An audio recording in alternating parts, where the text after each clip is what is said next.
नमस्कार दोस्तों।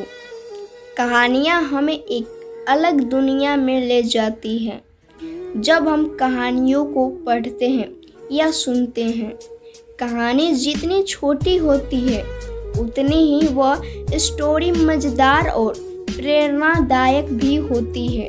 इसलिए आज हम आपके लिए एक short moral stories about friendship लेकर आए हैं, जिसे आप बहुत कम समय में सुनकर इस कहानी का आनंद ले सकते हैं। तो आइए जानते हैं very short story about friendship इन हिंदी और इस मोरल स्टोरीज इन हिंदी का आनंद लेते हैं। एक गांव में दो दोस्त रहते थे। एक नाम हीरा और दूसरे का नाम मोती था। दोनों ही अच्छे मित्र थे। हीरा देख नहीं सकता था और मोती चल नहीं सकता था क्योंकि वह कुबरा था। दोनों ही लालच होने के कारण नहीं तो चल पाते और ना ही कहीं घूमने जा पाते। दोनों ही पूरा दिन साथ रहते और बातें किया करते। दोनों दोस्त दिन भर वहाँ पर बैठे रहते और बातें करते। एक दिन हीरा ने मोती से कहा कि क्यों ना हम गांव से बाहर कहीं घूमने जाएं। इस गांव में तो हम पूरा दिन रहते ही हैं। यहाँ पर बैठे बैठे थक गए हैं। कहीं सैर कर आए। भगवान ने चाहा तो क्या पता कुछ हाथ लग जाए जिसे हमारा भला हो जाए। तो मोती मान गया और दोनों मित्र गांव से निकल पड़े। हीरा कुछ भी देख नहीं सकता था और मोती चल नहीं सकता था। तो हीरा ने मोती को अपने कंधे पर बैठा लिया। फिर मोती हीरा को रास्ता बताता और हीरा मोती के बताए रास्ते पर चलता और दोनों मित्र गांव से निकल पड़े। कुछ दूर जाने पर मोती को एक रस्सी दिखाई दी। तो मोती ने हीरा को उठाने को कहा और साथ लेने को कहा कि यह रस्सी हमारे आगे काम आएगी। दोनों मित्र चलते चलते एक जंगल में आ गए और रात भी होने लगी। अब दोनों को रात बिताने को लेकर चिंता होने लगी। तभी मोती को उस जंगल में एक घर दिखाई दिया। वे रात बिताने के लिए उस मकान की ओर चल पड़े। वे मकान के अंदर गए। तब उन्होंने देखा कि घर के अंदर एक राक्षस सो रहा है। तो डरकर मोती ने दरवाजा बाहर से बंद कर दिया। दरवाजा बजने से राक्षस की नींद खुल गई और उसने जोर से गरज कर पूछा, कौन है?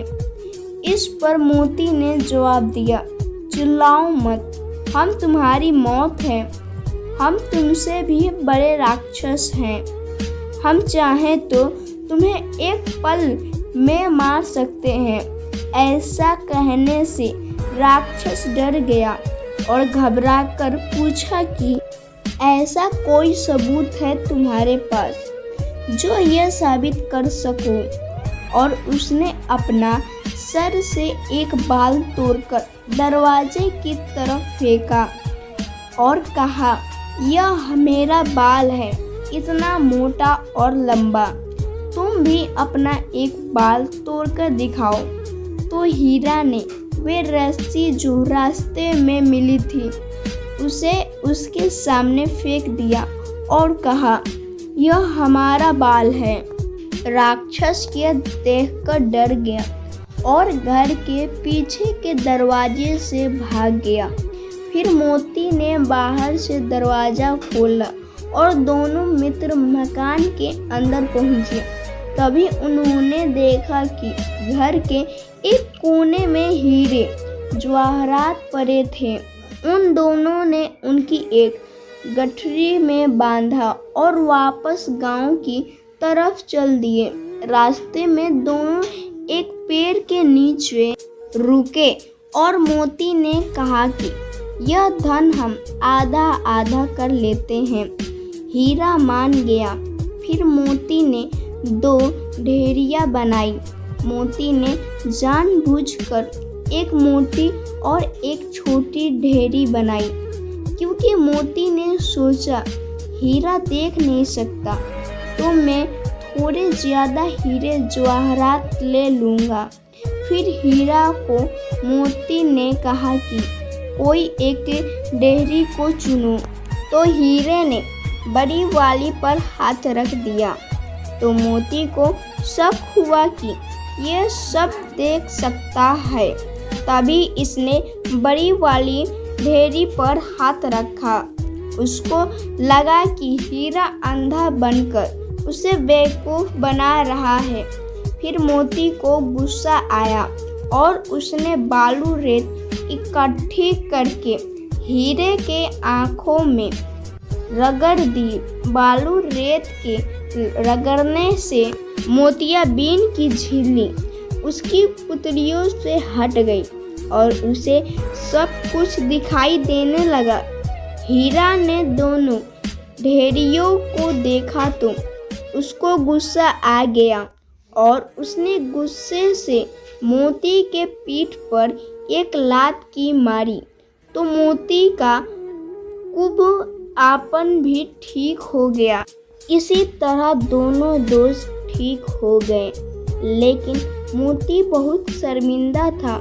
उसने अपने दोस्त हीरा के अंधेपन का फ़ायदा उठाना चाहा था। मोती ने हीरा से माफ़ी मांगते हुए कहा कि अब दोनों दोस्त मेहनत करके पूरी ईमानदारी से अपना जीवन बिताएंगे। तो दोस्तों, क्या आपके दोस्त भी कुछ ऐसे हैं या आपके हर सुख हर दुख में काम आते हैं? और हाँ, एक ज़रूर बात बताना, आपके दोस्त ईमानदार हैं या बेईमान हैं? हमें कमेंट में ज़रूर बताएं और हमारे चैनल को सब्सक्राइब और वीडियो को लाइक ज़रूर कर दें। धन्यवाद।